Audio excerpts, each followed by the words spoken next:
What's going on, Coach? What's up, Iron Mike? Oh, not too much. Oh, you just bend over. Yeah, the hip flexors are a little bit tender. Yeah, I bet they are. It's a good thing you're not driving home today. Good call at staying low-cal in the loo.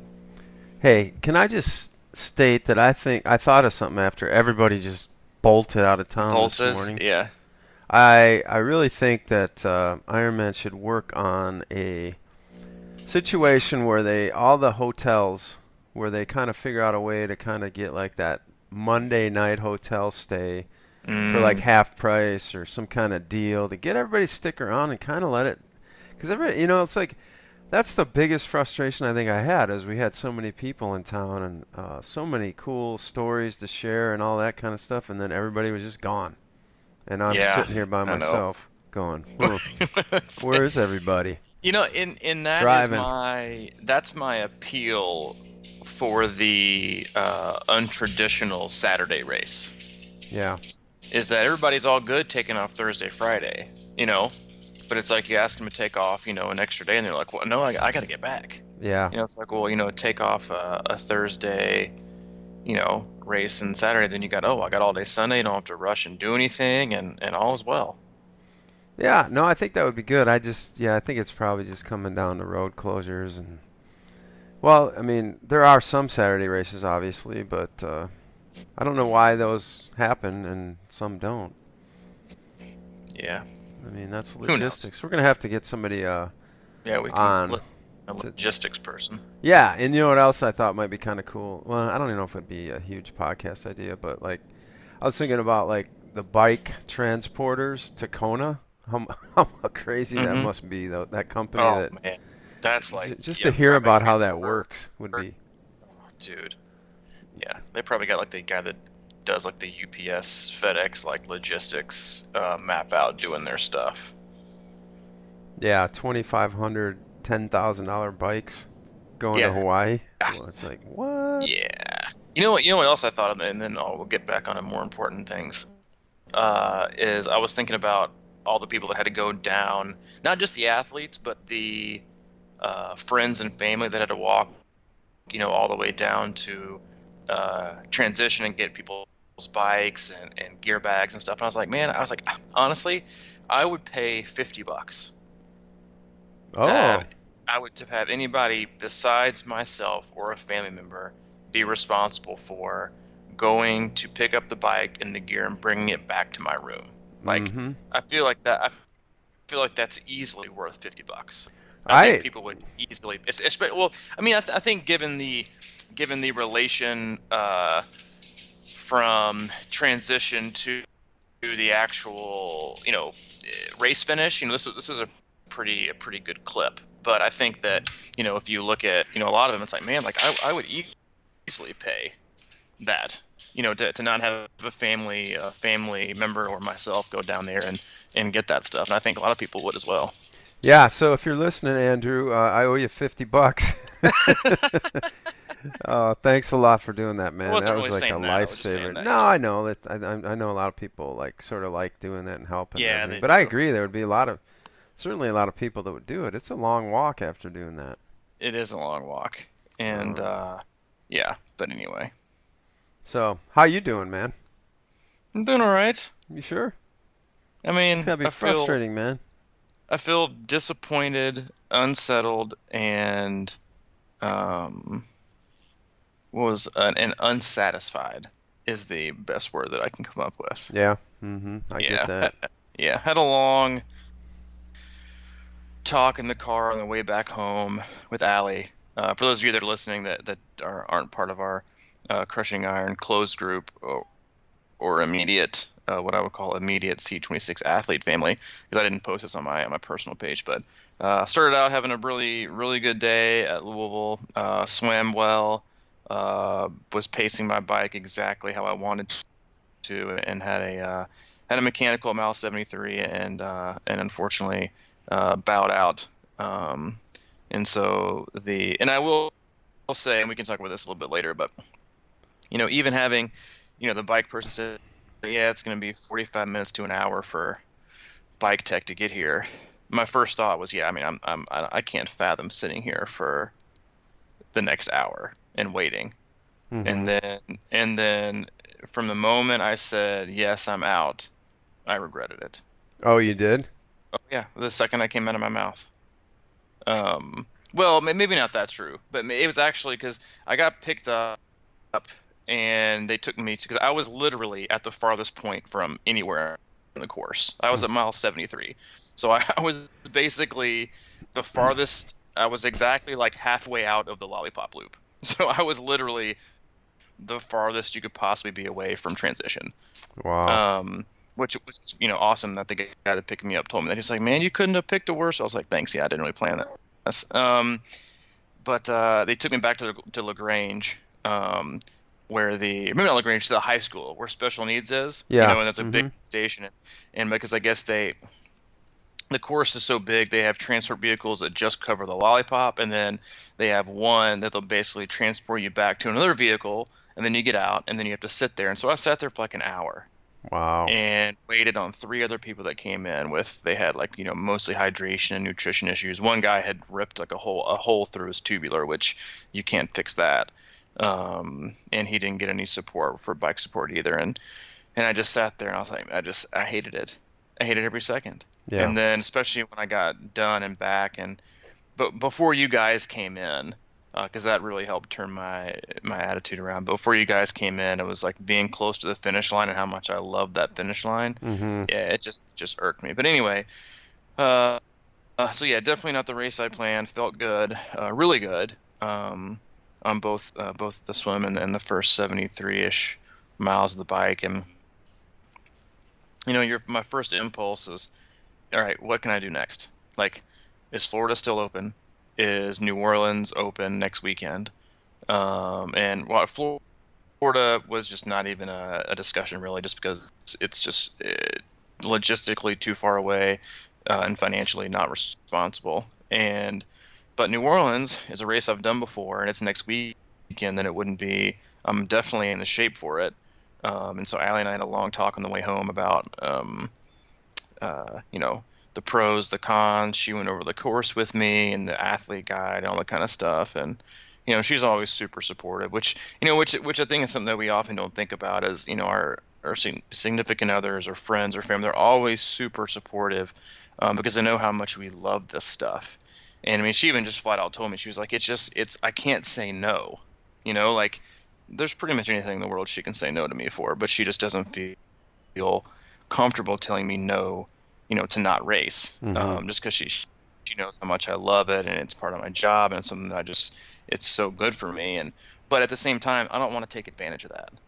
Mm-hmm. And so I was thinking heavily about doing it, honestly. And then the moment we got home and Hayden got out of the car and he was so happy to be home, I was like, yeah, I'm not doing it again, because I wouldn't want to go without them. Right. Um, and he was just so happy to be at home and go out back and walk the dog with me. And I was like, yeah, it's time. Just because my race didn't pan out the way it did, yeah. And also it's like, yeah, it's my time to respect and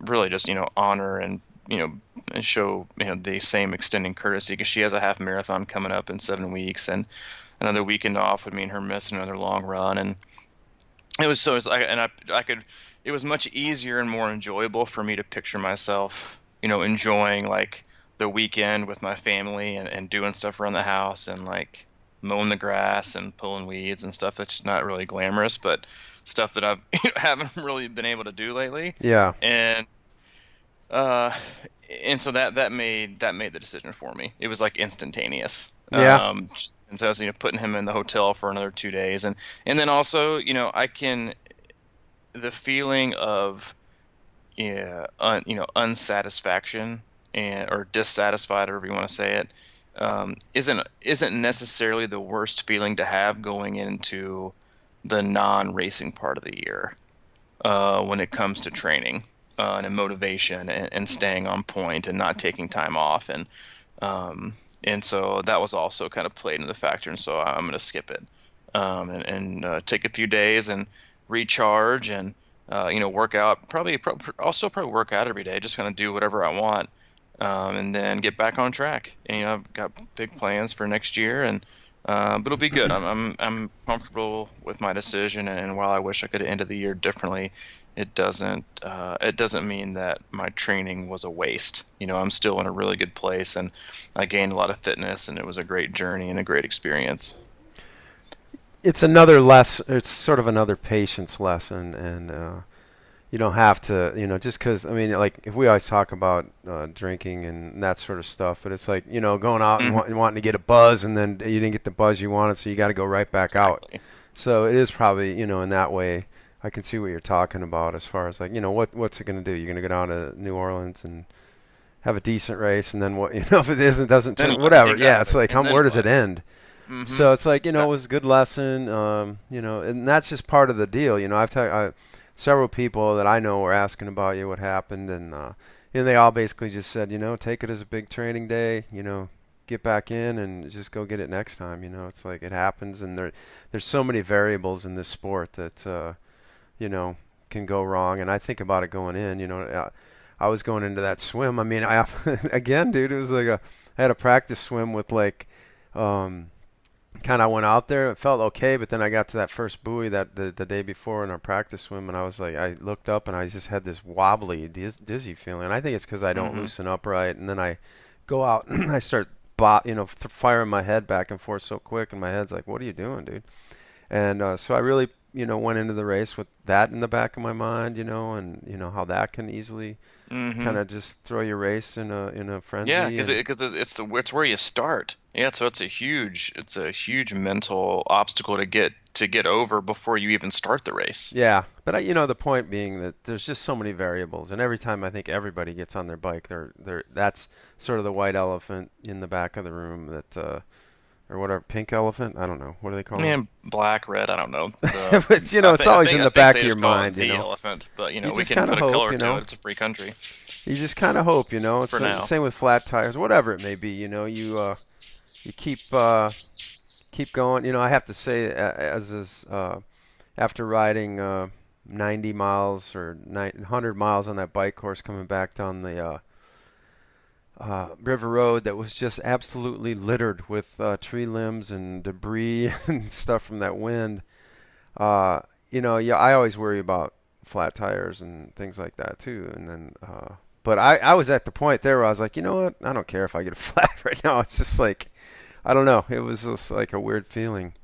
Yeah. Uh, but anyway, so all in all, we had a nice, successful day from the roster of Hmm. C26 athletes, Very much so. and I can say, I think that since we're just kind of doing a little post-race recap here, we're gonna, if you want, we can kind of dig into my race later, and then talk about like some of the execution points that some of our athletes had and how they Hmm. overcame certain obstacles and or negative split the marathon.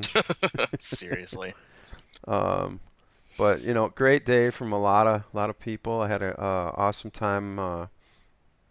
Well, awesome I say, just because he was there. But I one of the guys from one of our camps, and just we got to be good friends with. I just happened to run across Dennis out on the bike course, and we got to Hmm. ride a little bit back and forth in it, and that's always cool.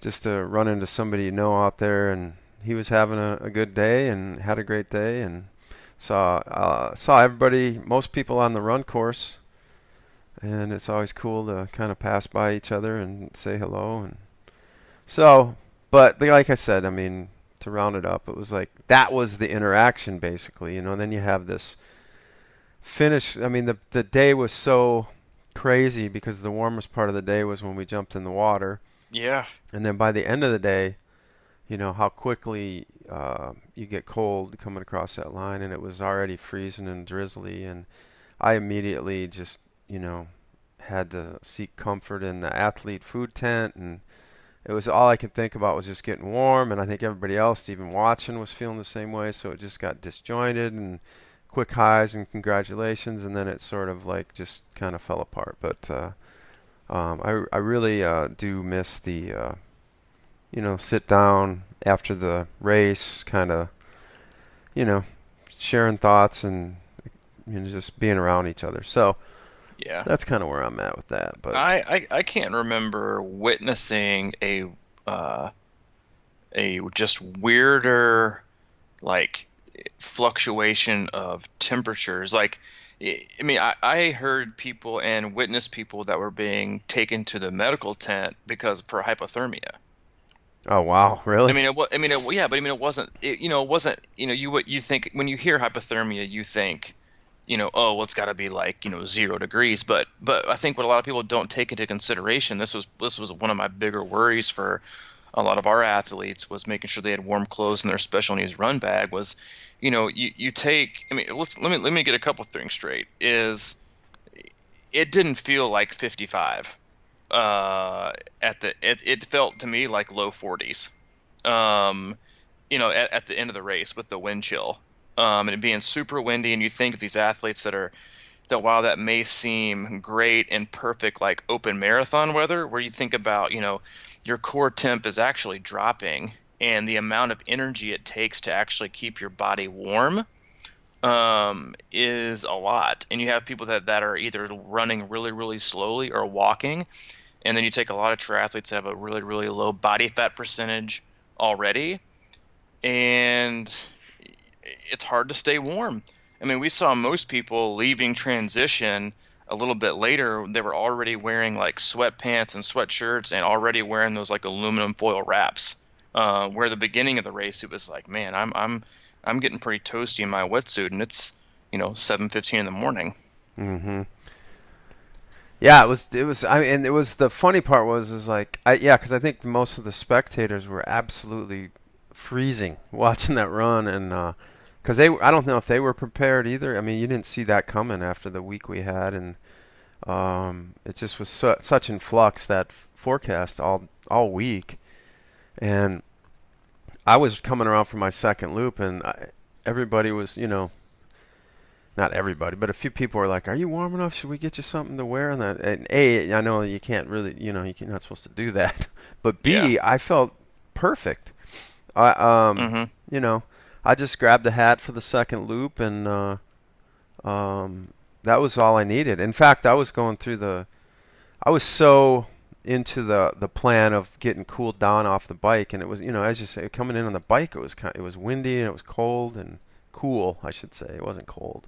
Yeah, it was But cool. It was cool. I was really conscious of, because especially I was paranoid, and I know it had nothing to do. I mean, the last time we did Louisville was 100 degrees off the bike, but I was still in that mode of making sure I got cooler than I needed to be once that run was started. So Mm-hmm. I was actually kind of on the edge of being cold and just dumping ice water in all over me, and it was kind of weird, but I still think it was a good idea because Yeah, I agree. other than because you know why I knew is because I actually went into a portal, John, and went to the bathroom, and I was probably in there whatever 30 seconds, and I felt how hot I was when I got in there, when there was no wind on me, and I could tell my core was still hot. So I stayed with that plan as much as it didn't feel good throwing ice water down, my back and whatever. But it wasn't, I think my core, everything else was in great shape except.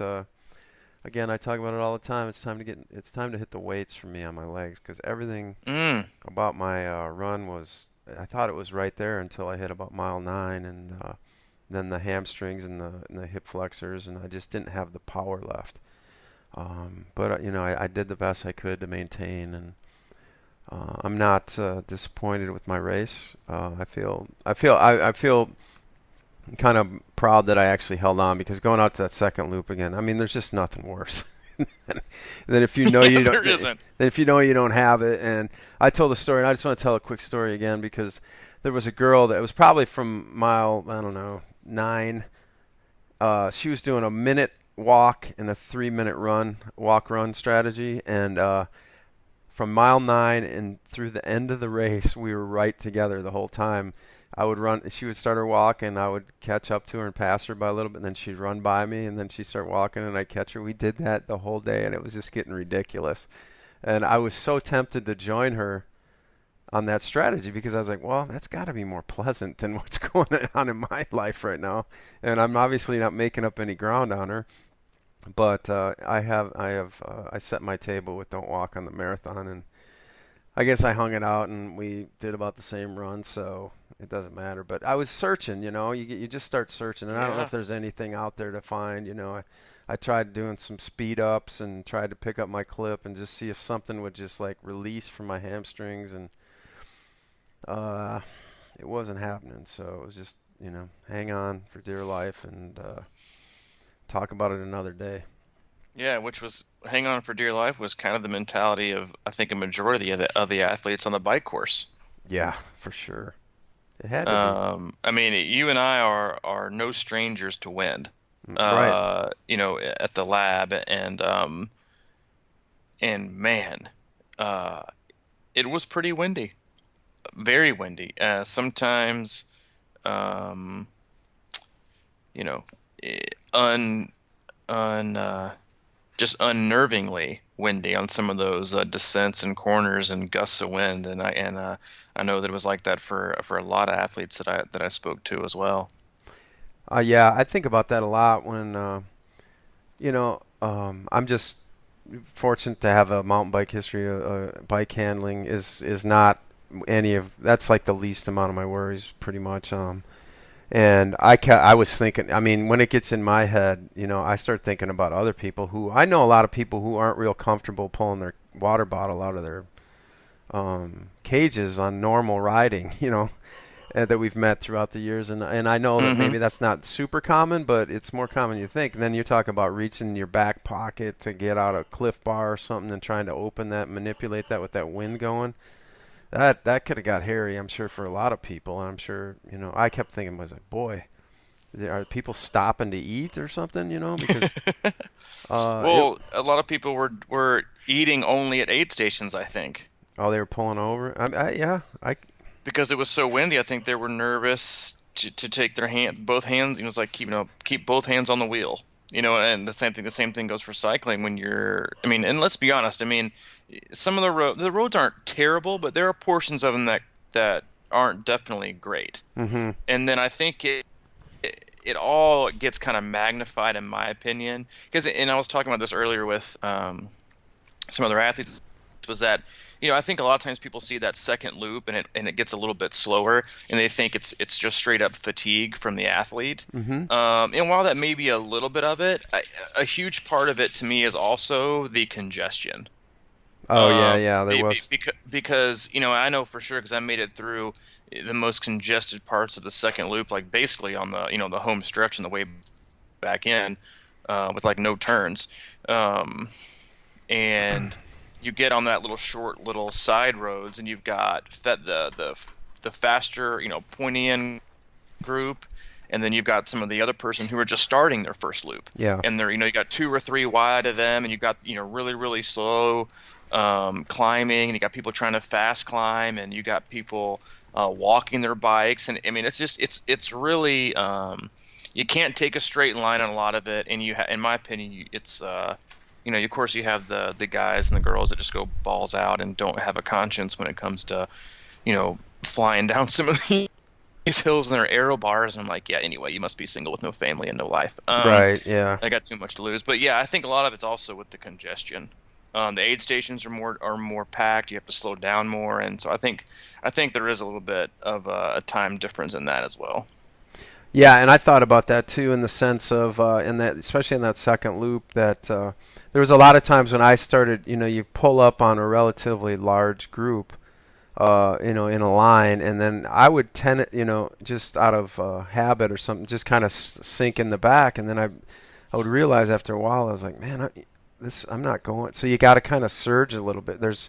To get by that, and that's Hmm. not typically where I would like to go, but. So that can take a lot of you out of you too. I think on that second loop, because you're you're starting to lose. Like, at least for me, I start. When you get fatigued and your mind starts going, you start drifting a little bit, and I kind of just Hmm. like subconsciously just kind of like pack in there and not think about it. And then I'm like, wait a minute, I got to get going here. Oh, I did. I did. I distinctly remember two occasions on whatever that little back road is, it's super congested, that I got out of my saddle twice Mm-hmm. because I thought if I don't take this line right now, this gap is going to close with all these people, and I'm either going to like have to put the brakes on and fall over, or I'm going to get stuck. Oh yeah. And so I did it, and then I remember both times I thought, yeah, that was a yeah, that was a mistake. Right. But again, I totally agree with you and I think that's pretty common is that when you lose, I think when you lose focus in your drift, you also lose patience in that sticking to your guns of execution, and in that minute, it's like, oh, I got to do what's best for me right now, instead of what may or may not be best for me later. But yeah, I think a lot of people probably found themselves in that scenario.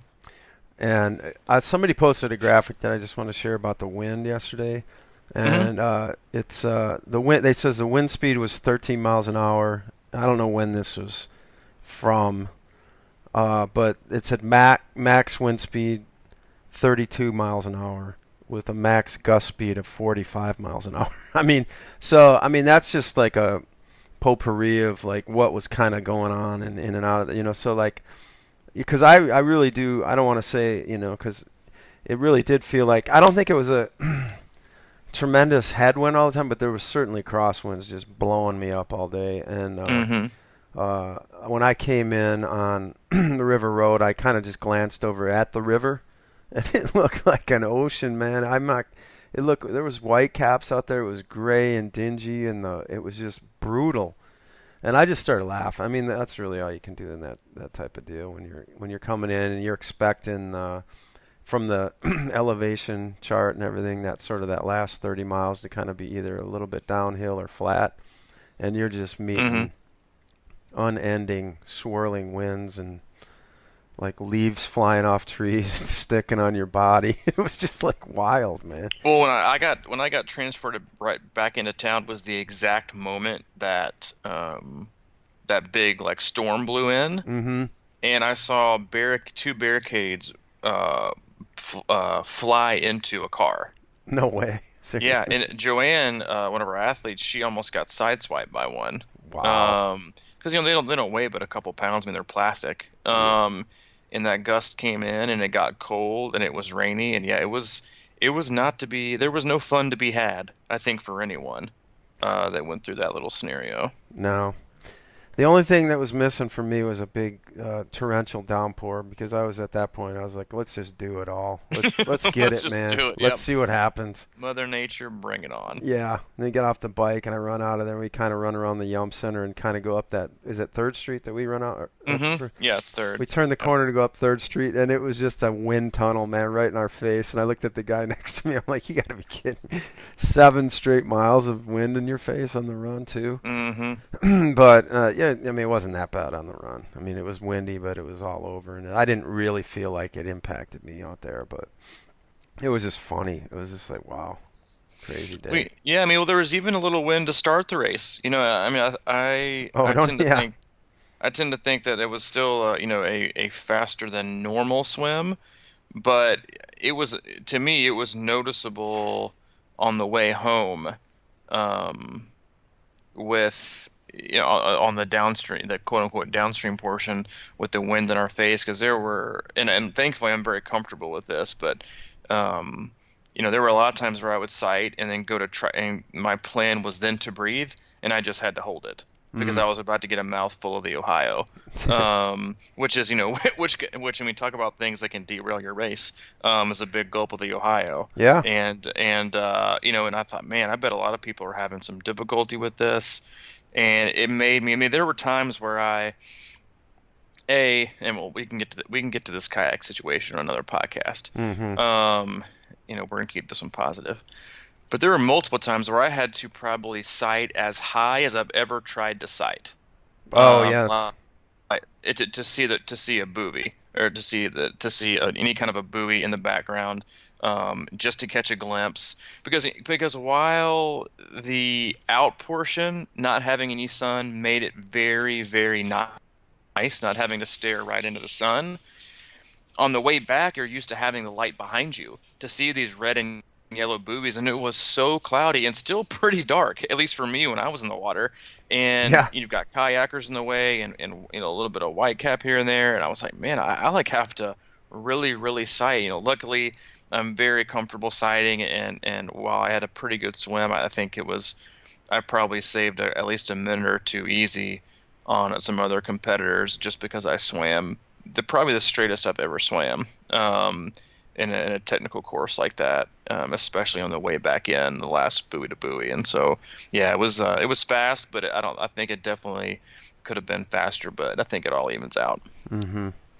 And I echo those sentiments. There's nothing like busting your butt to up a, sort of an upstream to get to the turn buoy and then being like, yeah, I got this now. It's just and right when I turned around that red buoy, there was like a big wave that just slapped me in my face. Mm-hmm. And then that was pretty much all it was. And I had a good swim overall. I felt good. Felt pretty strong most of the way to the end. And it was just I think I went a little bit crooked at times, which I think is not uncommon. But in that case, that's, a little bit of zigzagging goes a long way to add 5 minutes to your time or whatever. So it can definitely do that. And I think people marry themselves to that idea of swimming far out and in with the current. And I probably passed 100 people from the last buoy in. Yeah. Because they kept wide, and because if you take, aiming towards the very last buoy, it looks and feels like and looks like you're actually aiming towards like concrete. Mm-hmm. But you can actually just cut that corner and go straight in. And I just kept swimming and just watching like these herds of athletes to the right of me take a much wider course. But it is what it is. I'll take my time and move on with it. Mm-hmm. I hear you. All right, I guess we can go a little deeper next time, but for now, I'm just going to hang in Louisville for the night and I guess talk to my friends on social media. Your favorite. I do got to say a huge congratulations to anybody and everybody who weathered the storm, no pun intended, Ironman Louisville yesterday. Unseasonably cool, but fair temps and a fair course, and big kudos to everyone out there that made it through the day unscathed or scathed and made it through the finish line. It's a huge accomplishment in and of itself. And definitely I'm super proud of our athletes that came in and were, in my opinion, a perfect example of patient execution in how they swam, and especially how they rode, and then ultimately how they ran. Which again, triathlon's a domino effect. That everything, your previous one affects the next one, and could not be any more proud of their performances and how they did. And it's a good feeling to know that they feel the same way. So huge congrats to them, and then I'll be talking to them, most of them tomorrow, for a little debrief, and that'll give us some additional content to go over tomorrow, or for the next podcast, which I think people really enjoy that kind of breakdown, and I've already started to look at a little bit of the data and stuff, and it'll be great to get their version of it as well. And so it'll be interesting, and I'm looking forward to doing that. Yeah, and also a lot of love out to the people who kind of picked up our podcast right before Louisville with our preview of the course, and so many people came up and said hi and ran by me on the course, and we talked for a little bit, and there's a lot of that this weekend, and I'm glad, and I hope it helped, or something in there helped everybody out and get through it. We'll dive into that, maybe get into the Kona stuff a little bit too on Thursday. Yeah, lot of content. Yep. Cover. We'll do it. All right, for now, over and out. This is the Crushing Iron Podcast. Join our closed group. We've had a lot of people join that in the last few days. Crushing Iron Group on Facebook. Get in there and meet some cool people, and we'll start this. It's kind of the off season rolling in for officially now for a lot of us, and we'll get this baby rolling as the new year comes around, and keep getting better in every way. That's the name of the game. We'll catch you again on Thursday. All right, man. Have a good one, buddy. I'll see you tomorrow. You too, buddy. See you. Bye.